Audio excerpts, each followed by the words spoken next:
anything new to give us, any new information, we would just request that you just raise your hand when you agree with what was said ahead of you and not take your time at the podium. With that, we will begin. Again, we begin with the appellants. Ms. Lisa? Are they signed in? Okay. Yes, but Yeah. I'm the first person signed in. My name is John Lawler. My name is John Lawler. My office is at 804 Conrad Hill, and I represent the appellant. I think before we begin, we need to understand what the issues are. Ms. Nimitz and Mr. Youngblood, who had sold her the property, first went to the third floor to speak with the land use folks to find out where or how they could use the property. They had this property zoned R1. They say, we want to put a meditation center. Is that allowed? Well, the way the staff deals with those kind of requests is you look at the chart of permitted uses in the ordinance. The ordinance has, I think it's 37 pages of uses with the designation of which zone those uses are allowed, over 500 uses. So, when you come in, you say, I'd like to do this, and then Richard or Bert take a look at the chart and they say, here you are. If there's a P by what's there, then you got to have planning approval. They tell you that. Then you make your application and you go forward. But this is a use that is not listed in the chart of permitted use. So you go to the ordinance and you say, what do you do regarding uses not listed? And that's down on page 126. Uses not listed. In any case where a requested use is not specifically listed, listen to it, in the chart, the Director of Inspection Services, that's now land use, or his agent, his or her agent, shall make a determination of the district or districts in which the use may be permitted as the use by right or by planning approval. This determination shall be based upon the similarity in nature and character to the one or more uses that are listed in the chart. So you look to find out what's similar. And when you talk about a meditation center, meditation is a part of every religion that I know of. You look to that and you say, well, what's like that in R1? And you're drawn to the church. And that's exactly what Richard and Bert told them. And based on that, they filed an application for what? Planning approval, not zoning. They didn't need zoning. They've been told that they were in the right zone. They make that application. They start doing the things that have been suggested to them when those folks.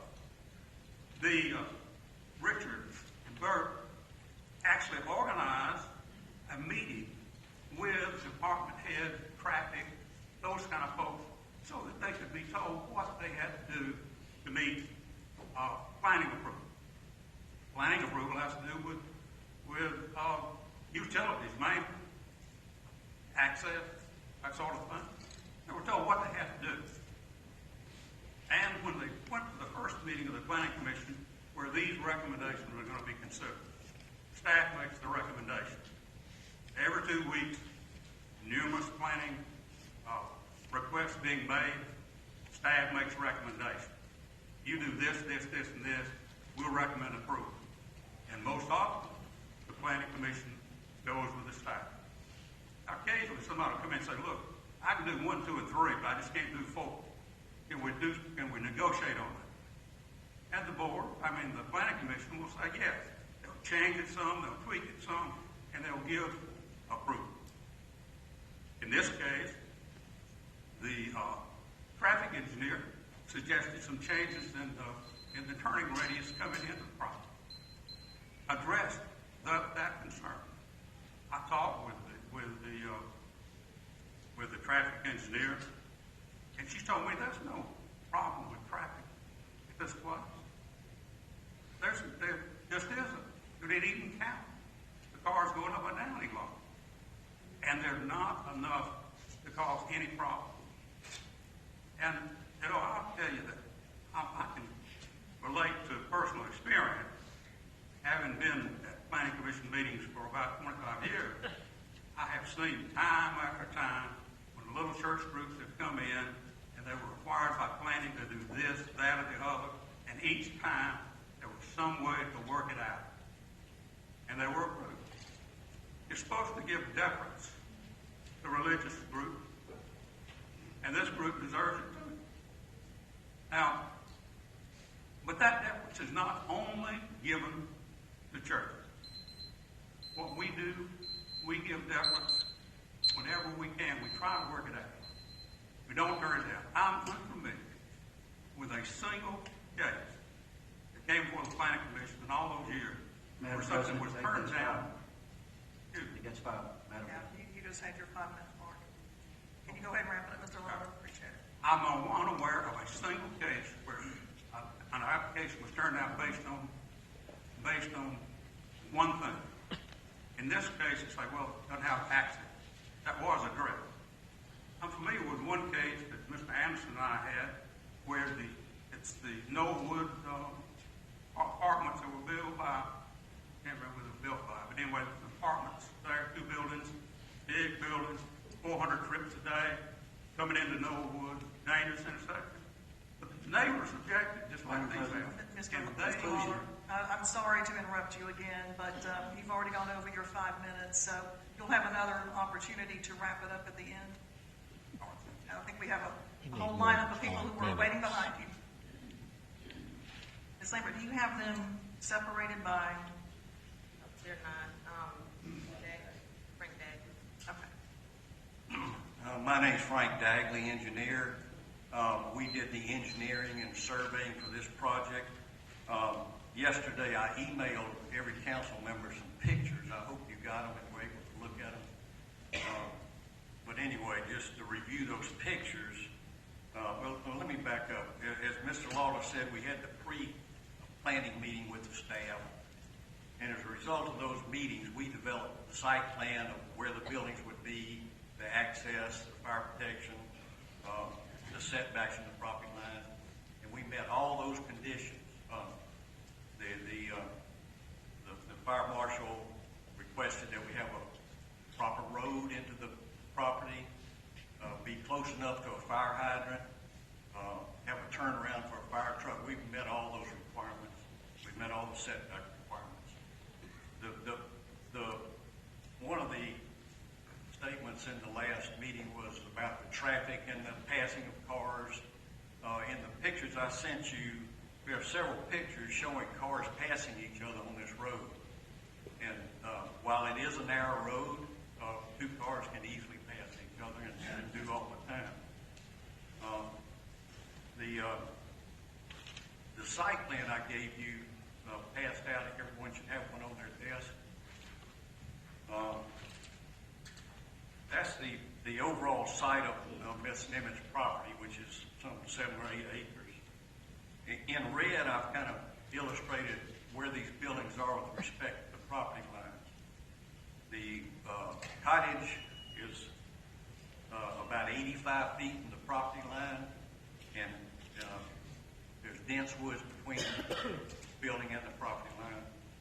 The meditation center itself is about 110 feet from the property line. Again, separated by dense wood.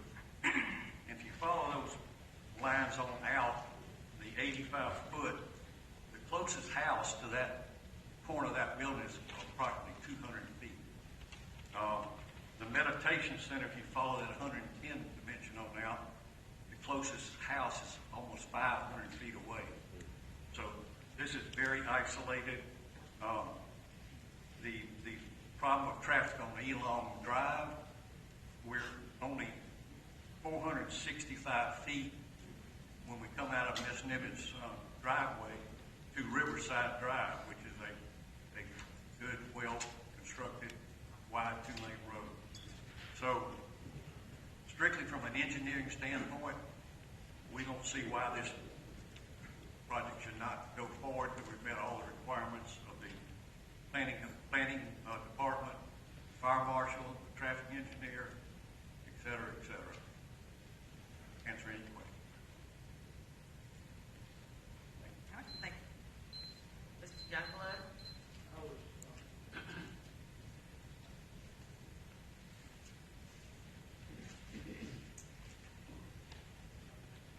William Youngblood. I was involved in the sale of the property to Mrs. Nimitz. I'm very familiar with the property. It belongs to one of my oldest and closest friends, Jim Green. I went there many, many times when the Greens were there because they were very popular people, very active in their church, active in the city, and they often had football parties. I was privileged to be invited.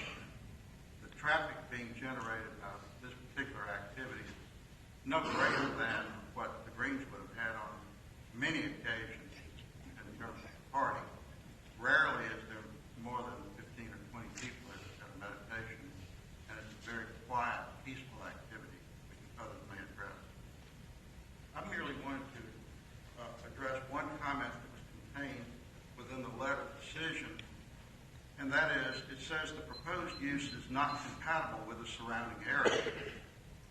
When the concept of zoning first was created in Alabama, the seminal issue of the right of cities to control uses of property was addressed, and the concept of zoning was described as a requirement that compatible uses be put in similar locations.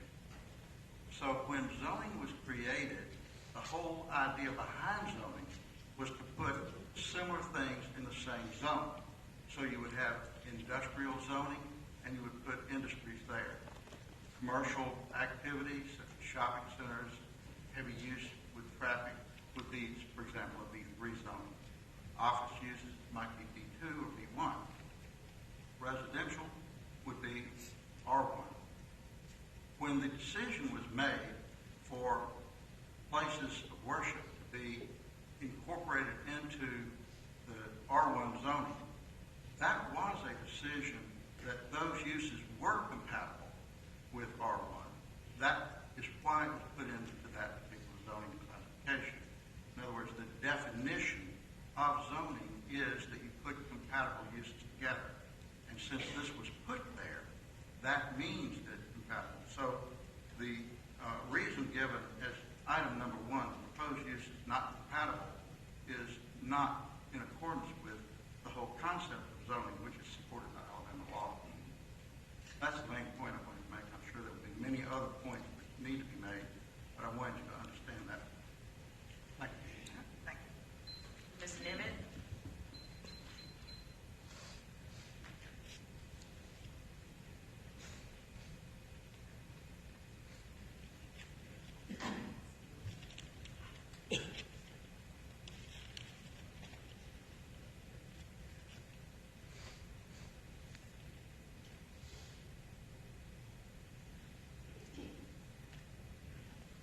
Good morning. My name is Kent Welsh. I live at 6681 Sugar Creek Drive South, West Mobile. Ms. Rich is my District 6 representative.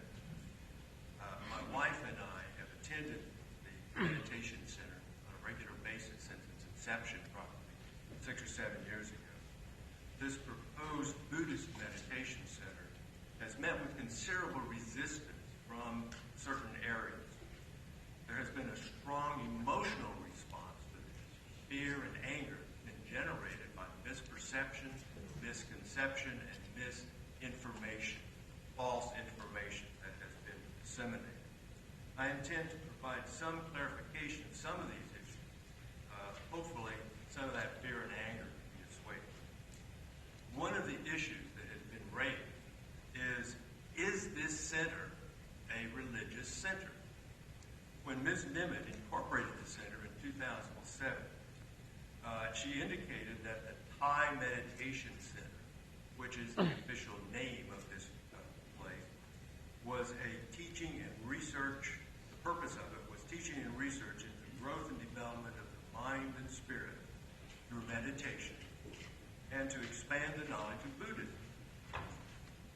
That is clearly documented in the incorporation papers. At this Buddhist meditation center, there are 2 instructional sessions each week, on Wednesday and Thursday evening. There's an average of about 15 people attend these sessions. There's not 30 people parading down Oolong Drive to get to this Buddhist meditation center.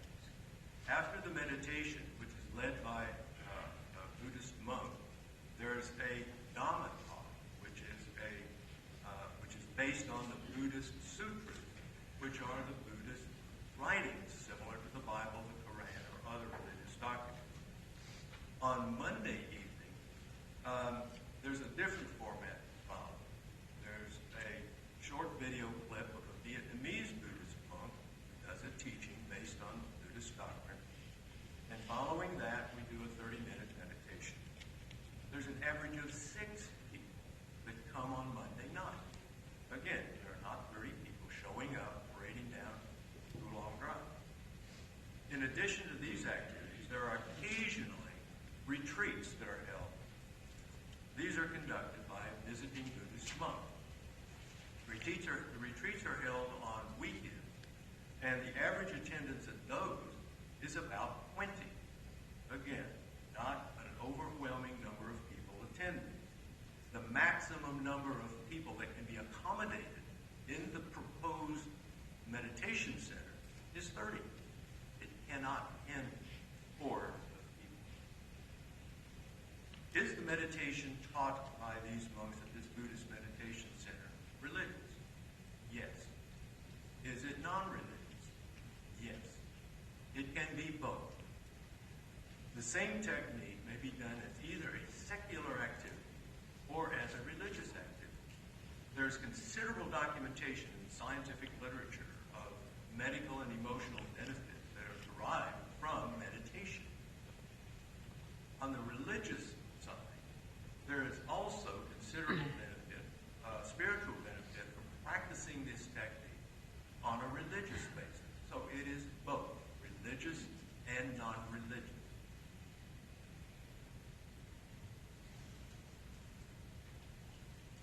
Some who will speak today will talk about how their Christianity has been enhanced. That the meditation has listed itself on Facebook and other social media as non-religious in order to indicate that one does not have to be Buddhist in order to come to learn meditation. Now, another issue that has arisen is this no, it's not. It's supported entirely by donation. It is incredible that anyone would believe that the donations received by this Buddhist meditation center are pocketed by anyone associated with the center. It operates at a loss and is only able to operate at the generosity of the Nimit family. It is insulting to the Nimit family to suggest that they are receiving financial benefit from this meditation center.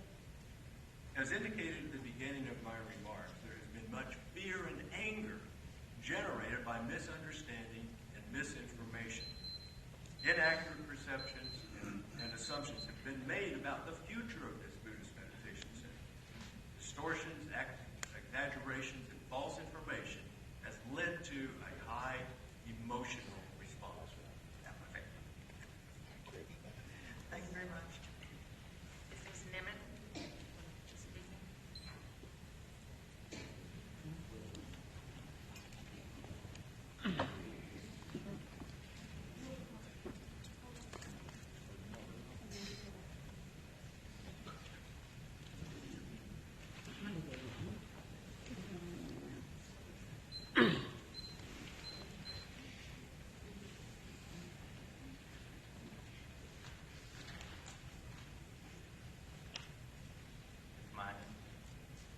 My name is Philippo Batik. I'm a Buddhist monk who has ordained at the Kaya temple for 9 years. I teach meditation at Buddhist Dharma at Meditation Center Plaza. The teacher at center are all ordained Buddhist monks, such as myself. Only people trained directly by monks at the Kaya temple. This technique is Buddhist meditation, method specific to our temple. This method is at the center of body. Excuse me 1 second. Can you pull the microphone down just a little bit? It's okay. This technique is Buddhist meditation, method specific to our temple. This method is the center of body. It is the natural home of human mind, at the inner gateway to enlightenment. The Dhammakaya temple fully supports meditation center. Teaching monks reach meditation class, and after class, there is Dhamma talk from Lord Buddha teaching. All teaching monks volunteer their time to teach there. There are about 10 to 15 students per class. We have found the students to be very kind and peaceful. Individuals interested in learning about Buddhist philosophy and meditation, and how to read their life in the more peaceful way. I hope that more people in this world will find inner peace.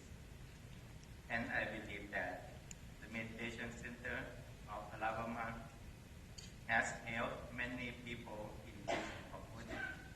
Thank you.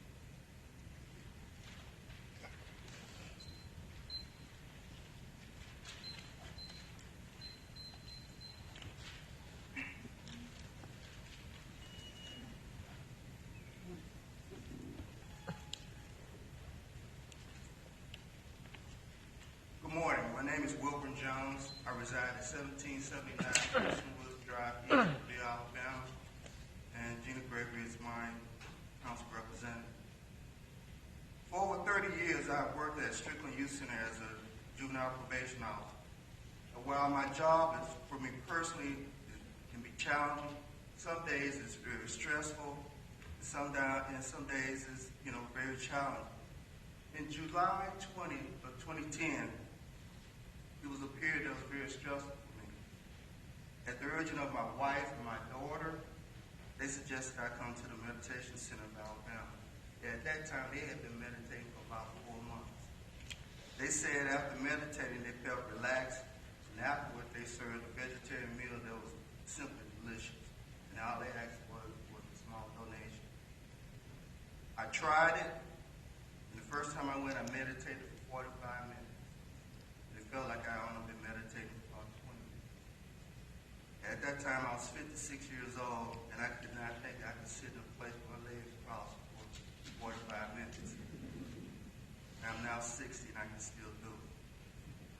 What I also discovered about this place was it was a diverse group of people. There were people from different races, different cultures, different age groups. There were a lot of students from University of South Alabama, University of Mobile, Mission State Community. There are also people of various religious faiths. I'm a Roman Catholic by faith. I'm a member of Most Pure Heart of Mary Church. Most Pure Heart of Mary is one of the oldest churches in this community. I serve as a lector and a Eucharistic minister. I believe that by reading scriptures and my prayers is my way of communicating with God. And meditation is my way of listening to God. I realize that meditation will not eliminate the stress from everyone's life, but it will help them manage stress in the midst of stress. Thank you for your time.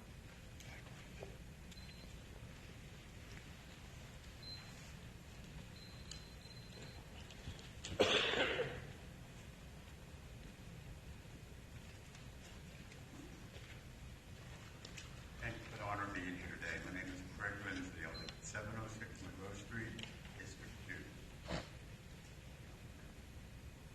I'm going to take a different little twist here and try to integrate this into what this means to everybody in the city of Mobile. This past Tuesday, I attended my first town hall meeting at Cottage Hill Baptist Church where the mayor and members of the staff presented a comprehensive plan that we're all heard about, One Mobile. It presents a systematic and cohesive structure for addressing the socio-economic needs of our city and presented workable ways to get there. As I listened to the presentations for the various city officials, I began to see Mobile start building bridges of communication and understanding between the rich collections of cultures found in this city through the Project One Mobile. The Meditation Center of Alabama has already started this momentum. The Meditation Center is a forward-thinking way of not thinking about what is relative to just us, but what is thinking about what is relative to all of us. Defining and redefining our neighborhood. This is all about revitalizing, discovering, and embracing our sense of community with our established as well as our up-and-coming neighborhoods. Not only in the physical transformation with the elimination of blight, but with the social transformation. Meditation offers a way for the residents of our communities to build neighborhood understanding through our new and innovative approaches to simply getting to know each other. This applies to every neighborhood and district in the city. Learning to meditate enhances your awareness. A couple of weeks ago, I was on my computer checking my Nextdoor postings, which is a neighborhood-specific website that's all over the country now. It allows you to post comments, suggestions, and useful information about anything from where to buy fresh eggs to where to find an honest mechanic. I was amazed and pleased to see a posting from someone new to Mobile asking was there a meditation group in our neighborhood or where it could be found in the city. I quickly responded back and told them about the Meditation Center as well as other groups that have started in different areas of the city. This is the kind of spontaneous interest that I've encountered rather randomly, just by talking to people in general, so the interest is well established. Ensuring neighborhood cohesion and public safety. Learning and practicing meditation and mindfulness is another tool that goes along with everything I've just said. Knowing your neighbors by becoming more mindful about who and what goes on down the street are skills that can be enhanced by bringing communities together. Again, a way to implement One Mobile. Improving the environment through stormwater management and eradication of blight and litter. It is an essential element of Buddhist practice and meditation and of all other faiths, as I understand it, to protect and enhance the natural environment. This means keeping the water and natural settings as pristine as the mind that meditation attempts to clear. The establishment of this meditation center would be a fundamental way to support the local Dogwood Clearwater Revival Project. These people would be an asset to helping enhance that project and be very active as volunteers.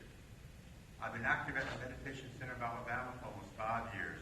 I've met some of the most interesting, caring, loving, forward-thinking, and engaged people in this city. The Nimitz family is a family of integrity and caring. They offer nothing more or nothing less than the altruistic efforts that they give back for the blessings that they receive. Denying the center its right to exist would be a very unfortunate loss to the city of Mobile. The center has all the rights to exist, and the reason of being incompatible with the neighborhood is just simply wrong. Thank you.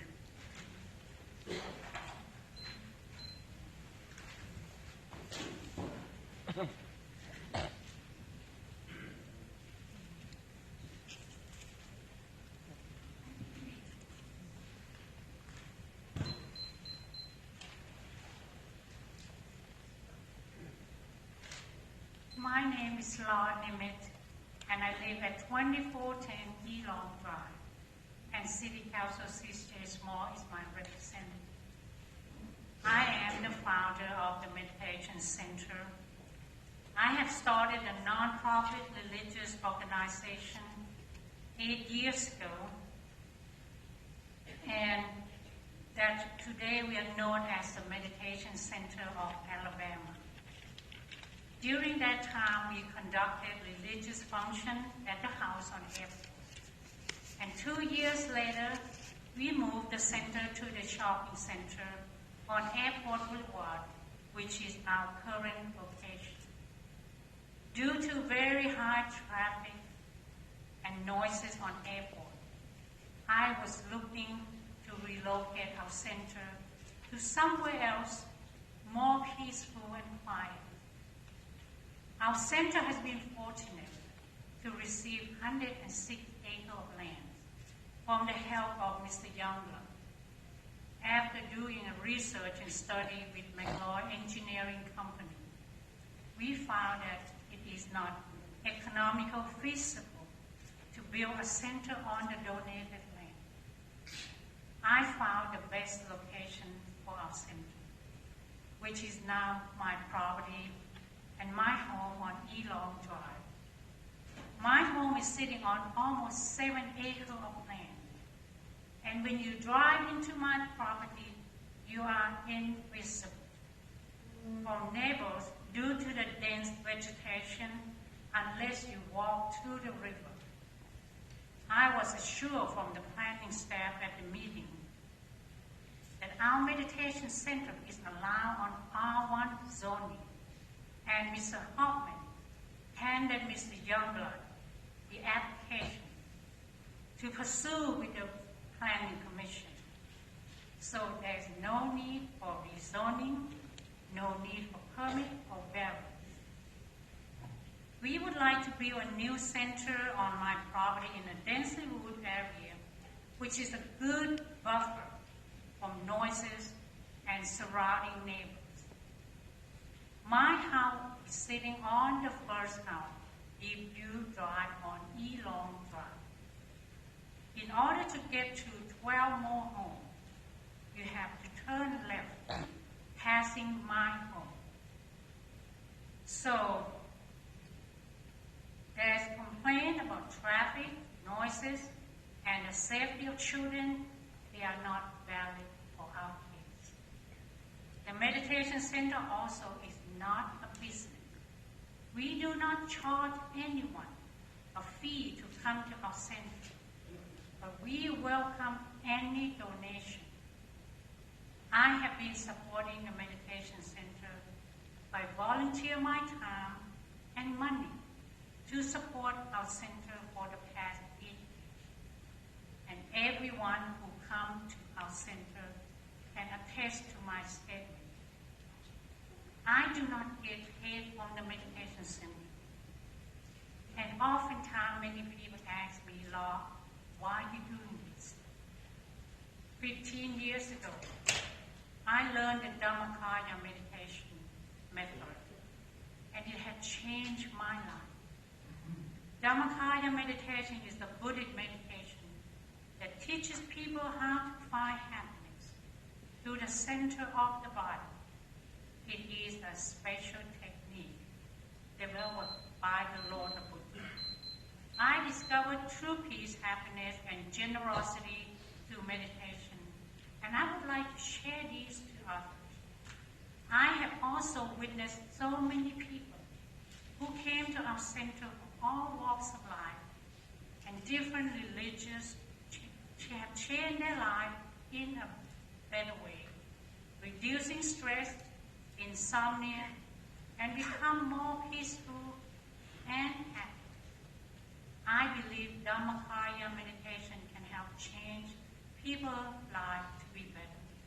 As you have witnessed, this is just a very small sample through yourself that our center has helped many.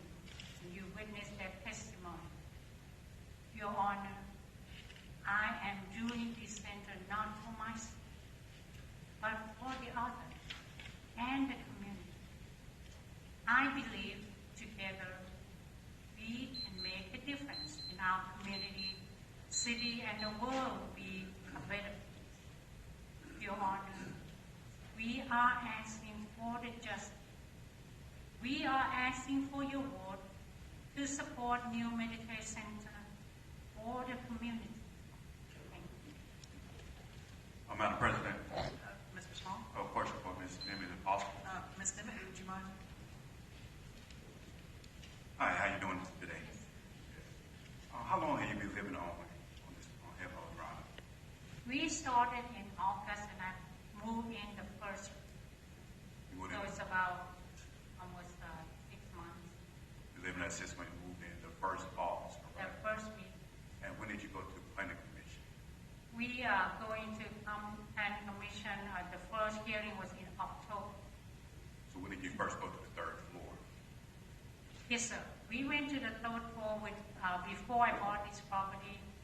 I had a meeting, and Mr. Rick Awesome had gathered together the traffic engineer, the city inspector, the fire marshals, and Mr. Younger was there.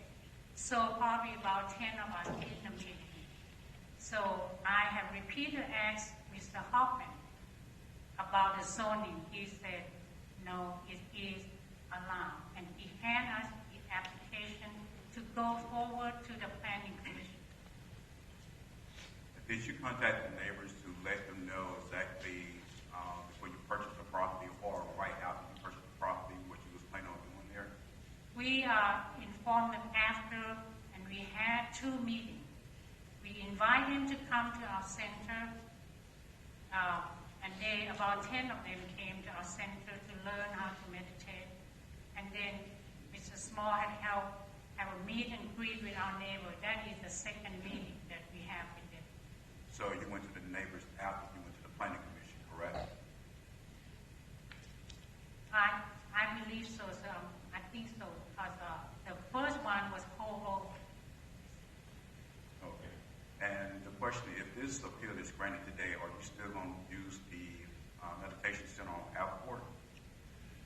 I'm not sure at this moment because we are on a volunteer, so we are limited with people helping, and also to keep both places probably going to be much more cost.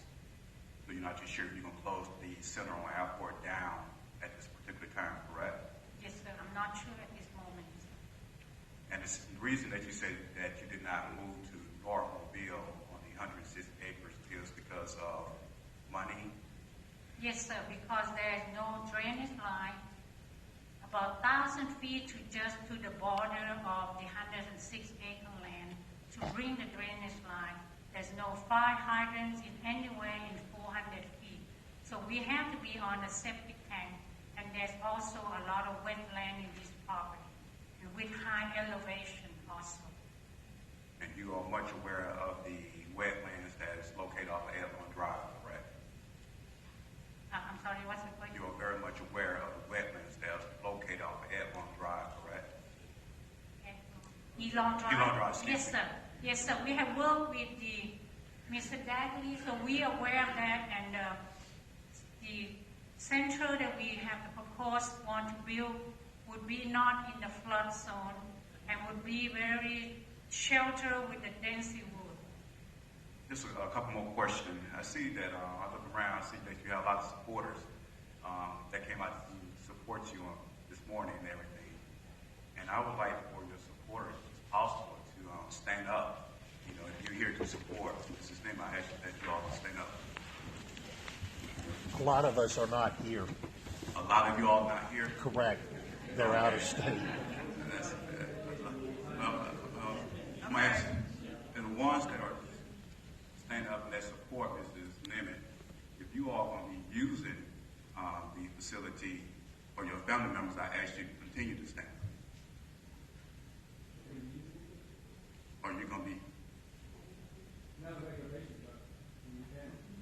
So I asked, Mrs. Nimitz, one of your people that supports you said that a lot of your supporters are not here.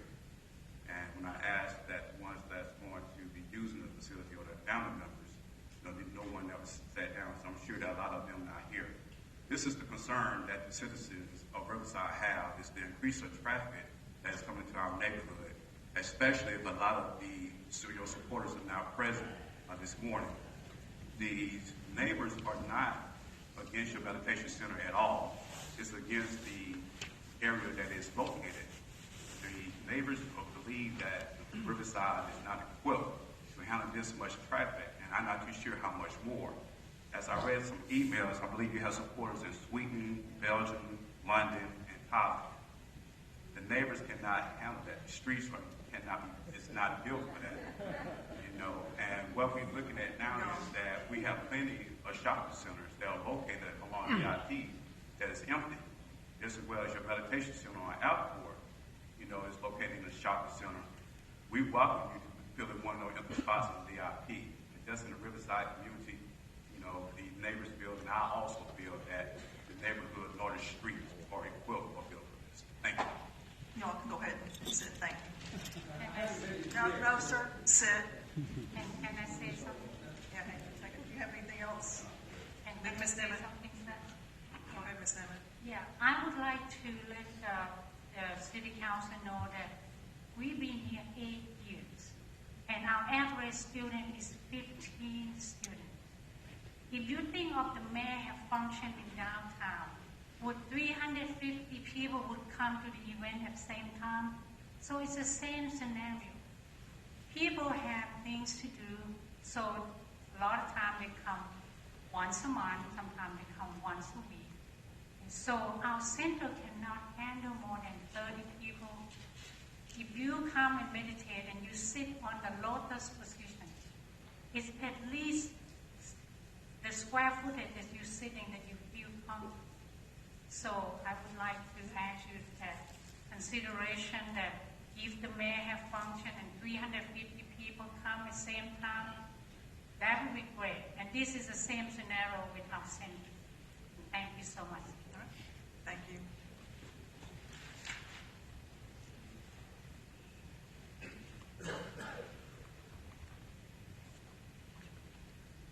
Ms. Lambert has a listing of everyone who wanted to speak, but I don't think we're going by order. She can call out a name, or if there's someone else who would like to follow Ms. Nimitz.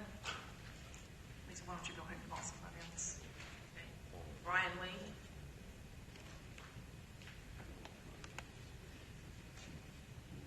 We are still with the appellants, correct? Good morning.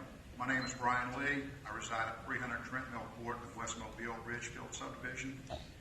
I'm here not to speak for or against this issue. My purpose is to remind the council of the past. My neighborhood, with others, opposed a similar issue in West Mobile in 2014. We took the approach from a planning position and not one of religion. I've heard the statement that these two issues are apples and oranges. I beg to differ. We had an existing religious organization established in 2 residential homes and an outbuilding. They requested and received permission to demolish all buildings and rebuild a 2-story, greater than 10,000 square feet, 1.2 acres, commercial structure in a completely residential area. Final approval was based on religious concerns after a lengthy process. All concerns for good planning were thrown out. Even the planning commission who recommended denial, that was overridden. With the current issue, I see the opposite.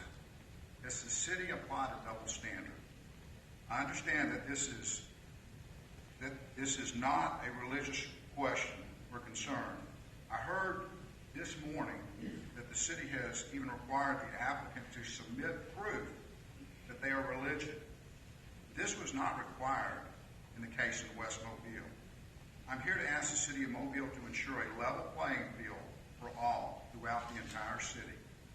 If you go ahead with a planning approach only and disregard religion, I'm requesting that the West Mobile applicant be reheard, be reopened, using the same standards that will apply today. Thank you very much. Madam President. Yes, sir, Mr. Richardson. A point of order. What we're doing now is we're listening to people either who are either for or against what's before us. And I think we need to hear from them. The one we just heard was neither for nor against. We need to hear who is for, who is against. Correct. He did indicate that he was here as a speaker on the appellant side, so we let him speak. All right, Ms. Lambert. Pamela Isham.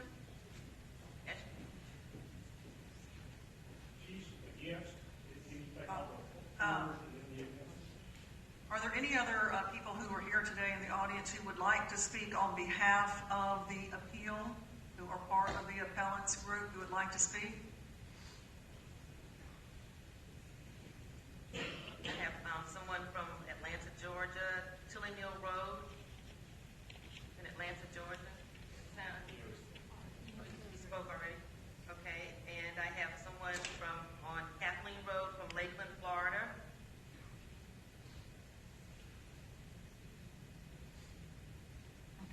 there's no one else here who would like to speak on behalf of the appellant, then we are going to turn to the other side and let them start. But Mr. Lawler, you will be able to wrap it up.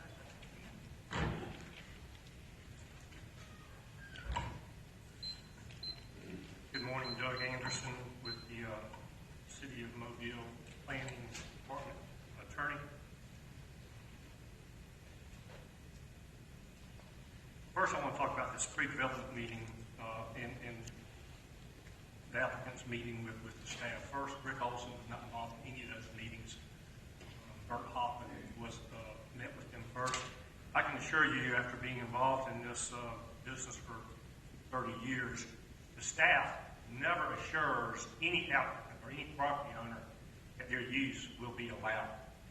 I'm not sure what conversations took place between Bert and the applicant, but the way it was presented to the Planning Commission was that this was a religious facility in an R1 district, which is not allowed by right, but with planning approval. And that's what Bert gave them, an application for planning approval. So it came to the Planning Commission as a religious meditation center for planning approval. I want to read to you one sentence which comes from the zoning ordinance, which is the standard approved for planning approval. What the Planning Commission looks at in hearing these applications for planning approval. The review required for planning approval examines the applicant's location and site plan with regard to transportation, parking and access, public utilities and facilities, traffic congestion and hazard, and determine if the proposal is in harmony with the orderly and appropriate development of the district. So on October 15, it came before the Planning Commission. It was recommended for holdover because the site plan was lacking some details. At that point in time, there was some concern whether or not this was a religious group.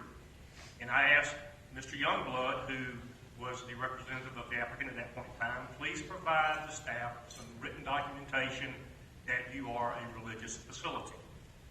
The only thing that I received between that meeting and when it was reheard on December 3rd was a letter that they had received from the IRS from 2006, which approved them as a non-profit entity, 501c3 entity, not a religious facility.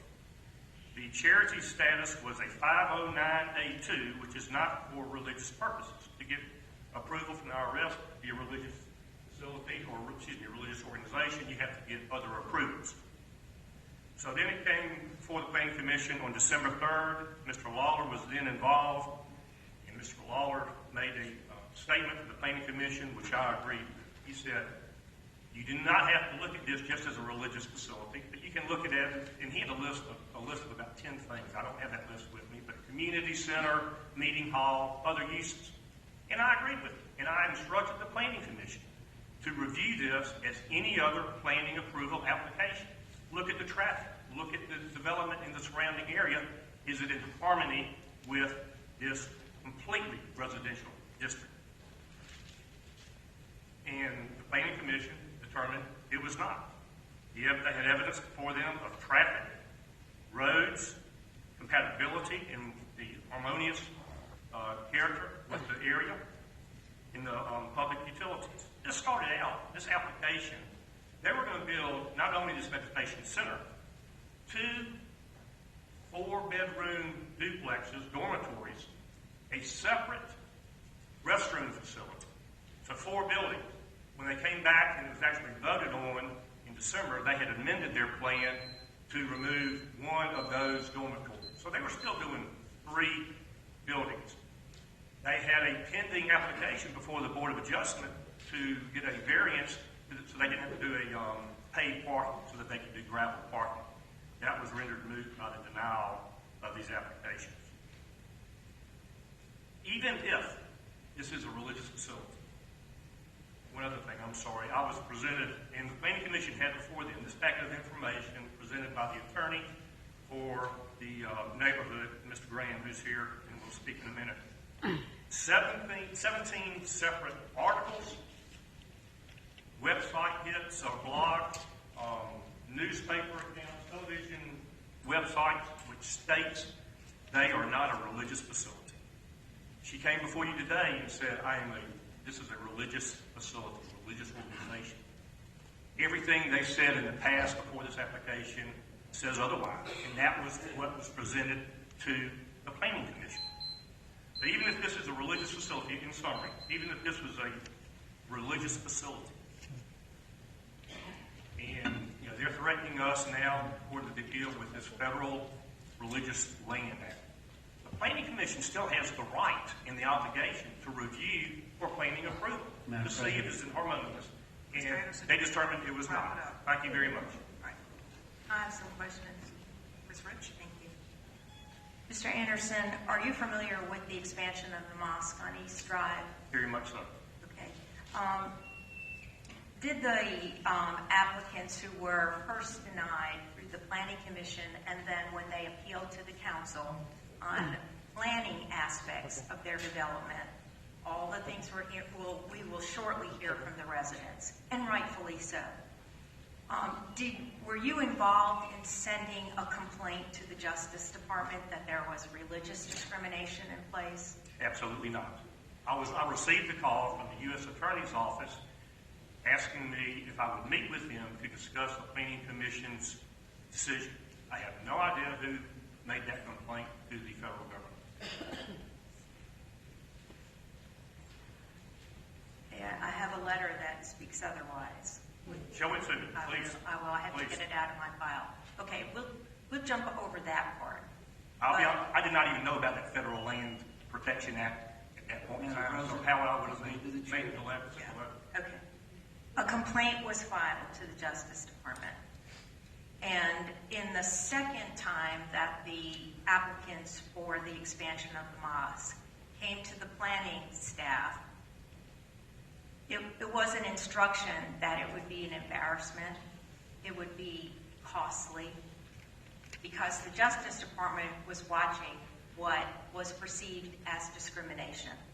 So even my office, which represented the area, was not allowed to address the Planning Commission, or told that it would be inappropriate because of the Justice Department looking at this case as discrimination, when everything was revolving around exactly what you were talking about, the aspects of good planning so that things could be planned and appropriate and fit into an area.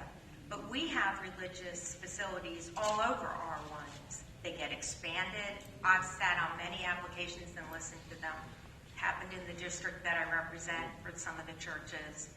And there's been new facilities and expansions. It just seems to me there's a double standard here, because the incorporation papers clearly state it was for religious purposes.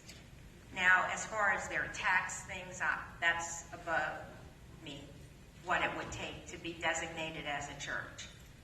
But if it's just getting paperwork that designates them as a church, how is this any different than expanding an R1 facility for another religious denomination that was absolutely put into the place where the Justice Department would perceive everything we did as discrimination?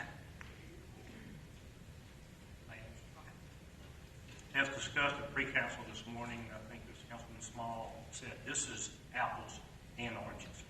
This is not a religious facility. The application was Mediation Center of Alabama or whatever. This is not the Baptist Church or the Episcopal Church. There were questions raised whether or not they actually qualified for that particular charter or permitted use. That's why the issue came up. Now, as far as the mosque on East Drive, it's on a city-improved, city-standard street surrounded R3 uses. Yes, there's some R1 right across the street, but it's a much heavier developed area with a lot more traffic. You've got apartments. You've got 200 yards away on Uniform Oil Shell Road. You've got businesses. From a planning viewpoint, if you look at the harmonious nature within the area, it's completely different. Then why was it denied the first application on planning principles? And yet, when it came back, because of a threat of a Justice Department lawsuit that all communication stopped, the parcel even got more exposed as far as the square footage, less parking, and everybody just said, we can't talk about it. We can't handle this. They are allowed because of religious discrimination that took place prior. I was not the planning commission attorney when that application came down, the mosque, the first time. And I was contacted by Kenyon Brown, the U.S. attorney. I went and met with him. And the U.S. attorney's office hired me and my firm to handle the civil. They were handling the criminal aspect of it. I was handling the civil aspect of it. And if you have a letter from me, that's what that letter resulted from, those meetings. But when my law firm was hired by the mayor to be city attorney, I had to recuse myself from all those applications to now represent the planning commission. I lost all contact. I had no contact with that application whatsoever. I have no idea who told the city council to shut up, don't ask any questions, sit down, and just let it go through. I have no idea. From that point forward, I had no involvement whatsoever. Thank you. Any other questions of Mr. Anderson? Thank you.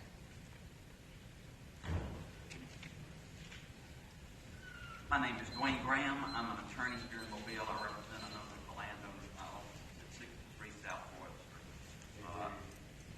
My office is at 63 South Royal Street.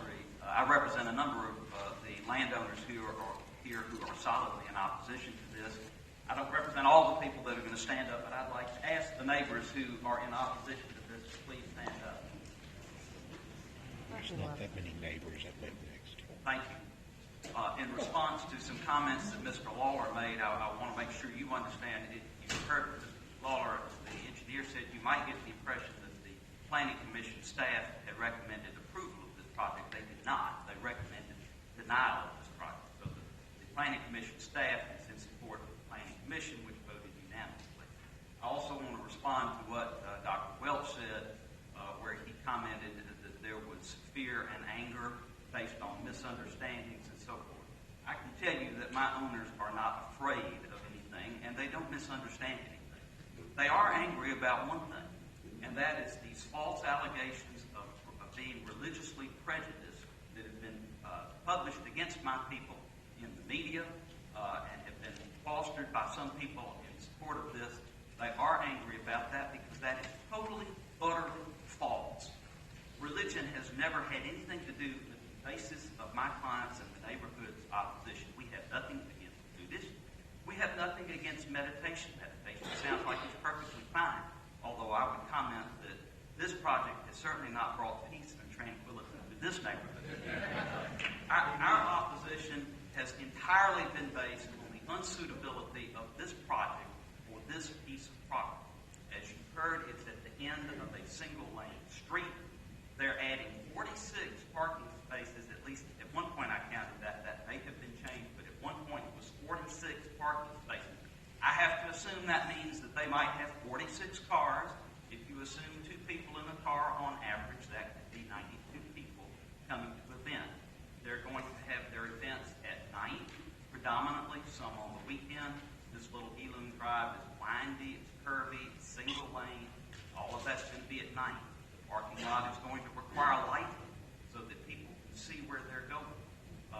This is simply an unsuitable area and location for this project. It might be fine several blocks away, but not on this site. That is the entire basis of my client's opposition, not this religious thing that has been brought up here at the last minute.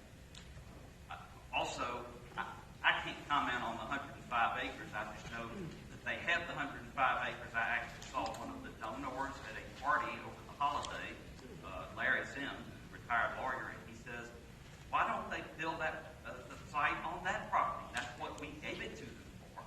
My people have asked the same question. And so we would urge you to support the unanimous decision of the Planning Commission and to deny this. Thank you.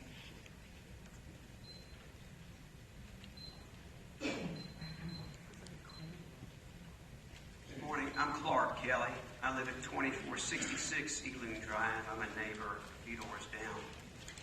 And you may live on a quiet street in a residential neighborhood, and you might be alarmed or surprised to hear of an application that a neighbor might file to construct a complex of non-residential buildings and dozens of parking spaces in anticipation of daily, weekly activities, weekend activities to go on from that point forward until further notice. You might be reasonable if you opposed such a proposal, and that's all that's going on here. The Planning Commission process afforded us a chance to register our opposition, and so respectfully, when I hear that some on the appellant's side are offended by suggestions, I'm offended in my household. The Kelly household is offended by suggestions that our opposition has something to do with some animus toward meditation or mindfulness. Our Ealing Drive, we're new residents of Ealing Drive. We've been there for 2 years. Most of my neighbors have been there for decades, and the street was only paved in recent years. It's a dead-end lane, and I can understand how R1 in the zoning ordinance would envision neighborhoods and churches, and that's certainly, I understand that concept. But I think typically when we talk about what's typically approved, it's typically approved on an empty corner lot on a well-traveled street with easy ingress and egress, and it's not proposed for the site of an existing home. And I think it's kind of unusual to propose to put a complex of non-residential buildings and dozens of parking spaces on the site of a home, and it changes the nature of that property forever. And I think if you came and visited the area that my family and our neighbors chose for our home, we chose it for that decidedly private residential character. And we oppose this project because it does stand to forever change that character. We would oppose this project regardless whether it were religious in nature, secular in nature, if it were a corporate retreat center or a Girl Scout camp. We have a wonderful way of life, and I think that the zoning ordinance takes into consideration protecting the character of the district. I think that language is used in the ordinance, and I'm not an attorney, but I think that the ordinance cites specifically the protection of the character of the neighborhood, and so as to avoid increasing traffic hazards and so forth. And I don't think there's any doubt on those counts. So, I'm here to oppose as a neighbor, and I don't want our opposition mischaracterized. And I thank you very much. All right, thank you. Good morning. I'm Tamala Esham, and I live at 2354 Park Place, which is the property adjacent to the Nimitz. It's right across the small canal. My husband and I lived at our home for over 10 years, and as it's been pointed out, many of the neighbors that live on Ealing and Parkside have been there 30, 40, 50 years. So this is a long-established neighborhood. I also want to point out there is not one person, not one, on Ealing, on Parkside, or Park Place, or anywhere in this immediate neighborhood that supports this petition. No one, not one.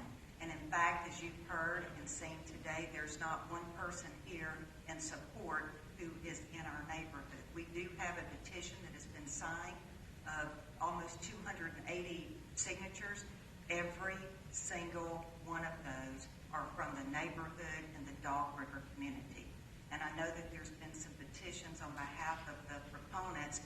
Those are from other countries, other states, and definitely not anywhere near our neighborhood.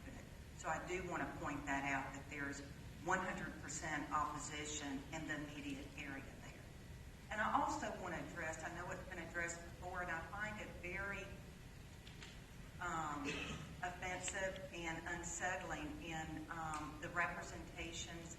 misrepresentations that have been made throughout this process by the proponents of our position.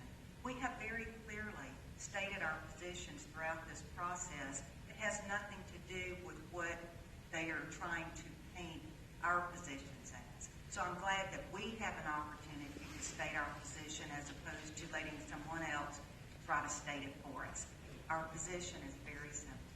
Our opposition to this petition is the building of a 2,400 square foot meditation center, a 2,400 square foot dormitory, a 600 square foot bathroom facility, and a 30 to 40 car parking lot in our neighbor's front yard in a residential area in a residential neighborhood. And I want to make sure that this 6.7 acres, this is not 6.7 acres of a vacant property. I want to make sure there's no misunderstanding about that. On this property already exists a 5,000 square foot house, a 1,000 square foot guest house with a garage, as well as other structures. So on this property already, a lot of the acreage is taken up. The remainder of the acreage, yes, there is a lot of wetlands on this, so that further decreases the density on the property where these buildings can be built. They say it's densely forested. Well, first of all, when they remove all the trees to build this complex, it won't be densely forested after that. It will be completely opened up. And then secondly, I just want to make sure that it's in perspective of what we're dealing with here. And I know that they keep talking about it being densely forested, and that's an area we live immediately next door. And our yards are, I mean, just like this weekend, this Senate had a birthday party, and they had 40 or 50 people in their yard, and which was very nice and no issue with that. But there are no trees there, and I think everyone I see people that were there this weekend, you know, we're out in our yard trying to enjoy the weekend, working in the yard, doing stuff, and you have a lot of people who were there just kind of watching. They're really, it's just really, you know, there's really an issue with privacy there. And we expect that this will be the situation on the weekends because, see, they keep saying center. If you look on their website and everything, they are looking to open a meditation retreat because they are looking to open a meditation retreat where they'll have people coming in over the weekend. On the issue of 105 acres, I want to put in perspective, that property was donated to them in November of 2014. They purchased this property at the end of August of 2015, filed the petition 2 weeks later. Ms. Nemeth does not live in the home on Elam. I live right next door. I know when someone lives there. She does stay there when there's a hearing or when there's something like this that comes up. They do stay there for a few days during that period of time. But we expect that the 5,000 square foot house and 1,000 square foot guest house will also be used for this big retreat business that they're trying to propose. So anyway, I just, as far as the neighbors, I would just like to say we do oppose this because it would fundamentally change the nature and character of our neighborhood as well as our living environment. Thank you. All right. Thank you.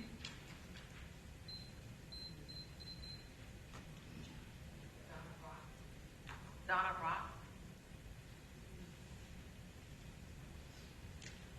Angela Rangel.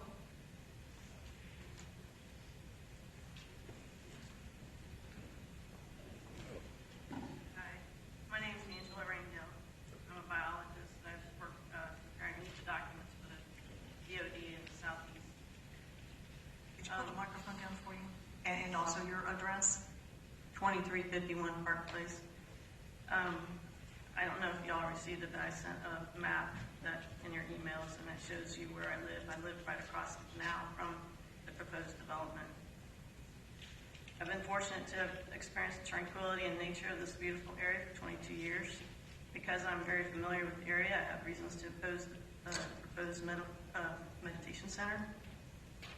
One of the reasons we oppose the business development meditation center stems from stormwater runoff that carries pollutants, sediments to the canal.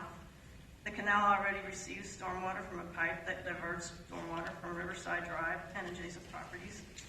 The canal is in need of dredging as it is filled in over time. Since the city does not keep up with the maintenance of this canal, we feel that additional sediments that would result from the business development would make it difficult to continue to navigate for recreational purposes. If the city approves the development, will the city finally, after several years of being on the waiting list for dredge maintenance, come in and maintain that canal? Overall, looking at the big picture, if land use in our neighborhood changes, cumulative impacts from the increases in impervious surfaces put all residents that live near the waterways at risk. And as you know, this residential neighborhood is a coastal community. Homes that have not experienced floods in the past could very well be flooded due to increased stormwater flow as a direct result of land use change. This would also result in more pollution and sediments being carried by the increased stormwater to Dog River. Currently, Dog River is on the state 303D list of impaired waters for E. coli. However, my neighbors and I feel that Dog River is on the mend since the BP oil spill, and we have observed mullet larvae swimming in the canal after a 5-year hiatus.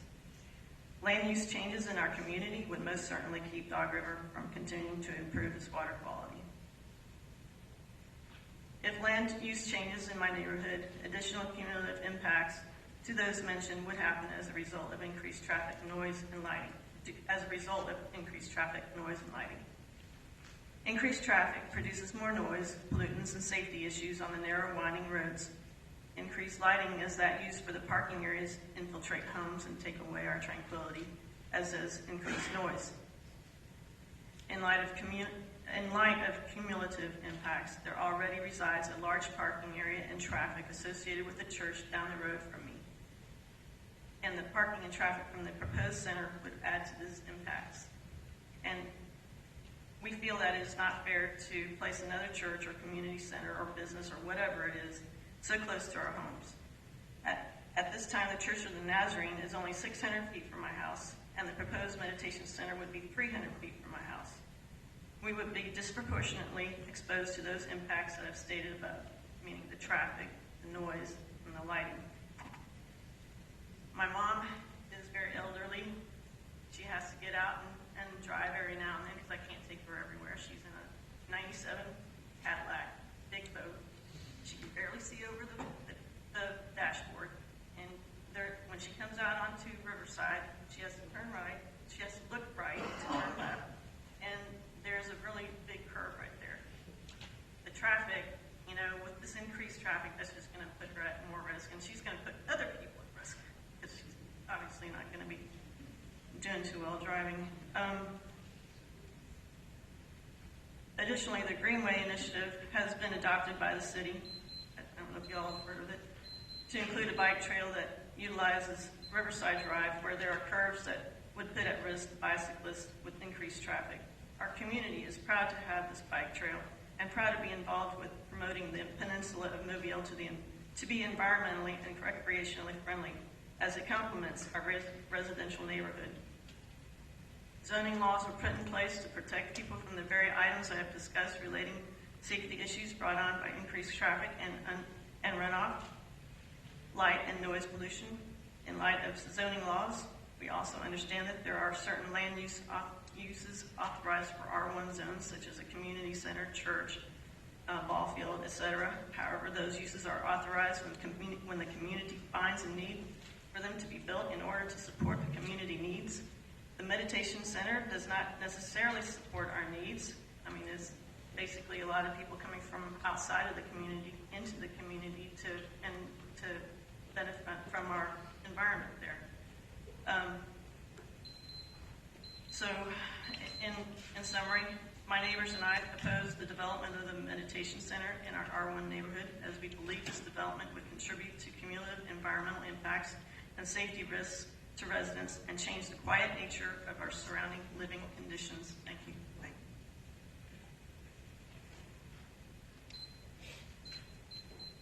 All right, are there any other speakers? Okay. All right, Mr. Lawler?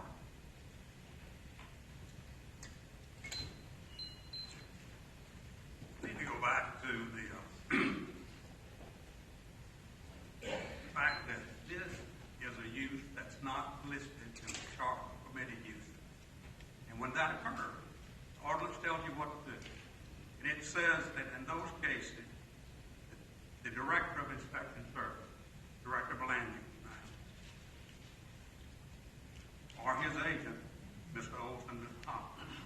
shall make a determination of the district or districts in which the use may be permitted as a use by right or by planning approval. This determination shall be based upon the similarity in nature and character to one or more uses that are listed in the chart. That's exactly what happened. They were told it was okay. They began their plan. And the first time they heard anything about religion was raised by the opposition. And it was about religion. They presented a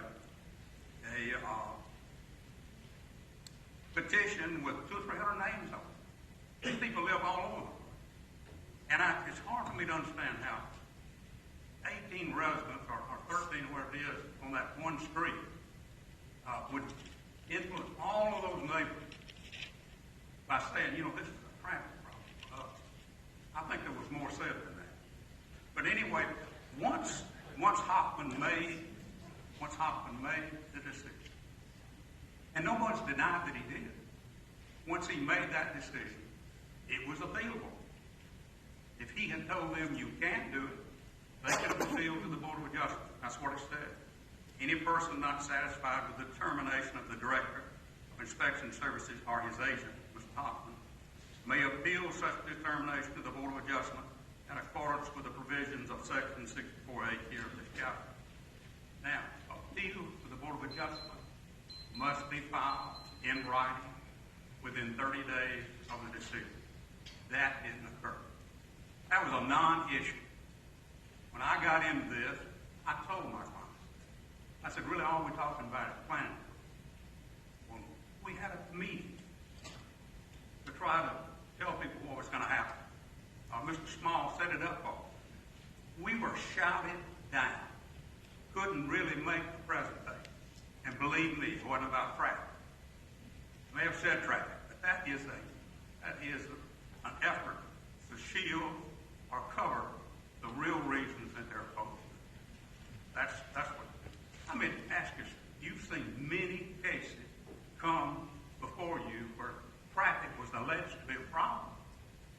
Much worse than this, and it was worked out. It was worked out. This facility is okay in this district. It's been determined. There was no appeal, and they're entitled to build, provided they meet planning approval standards. And they did. And Mr. Hoffman, he did what I understood the new administration wanted to do, be friendly to people. They organized the post to tell us, you do this, and everything will be all right. We'll recommend it. Not until we got the first meeting that they learned something else was required. And it went all the way through. And at the end of the trial, the Planning Commission is still saying, well, the use hasn't been approved. The use hasn't been approved.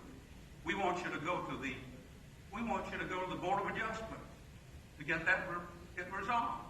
Well, guess what? We can't go to the Board of Adjustment because the time has passed when the decision was made. And the Board of Adjustment only hears of people. And the Planning Commission said, we're not going to decide. They wanted to hand it off to the Board of Adjustment.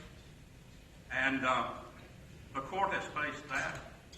And it says this case, I can't remember the name of it. It says it must be an appeal. And in that case, the mayor had gotten a complaint about something, and he sent it to the Board of Adjustment, asked them, to deliberate on it. The Supreme Court said no.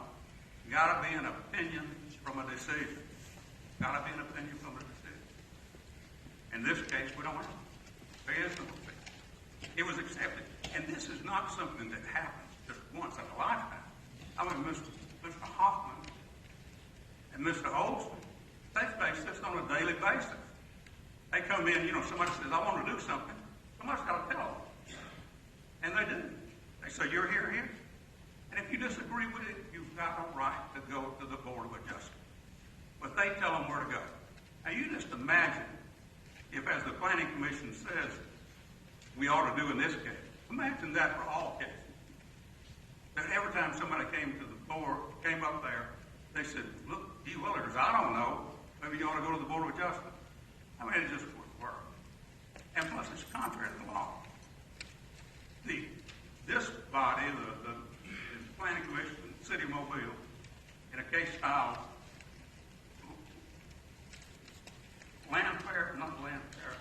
Lakewood subdivision versus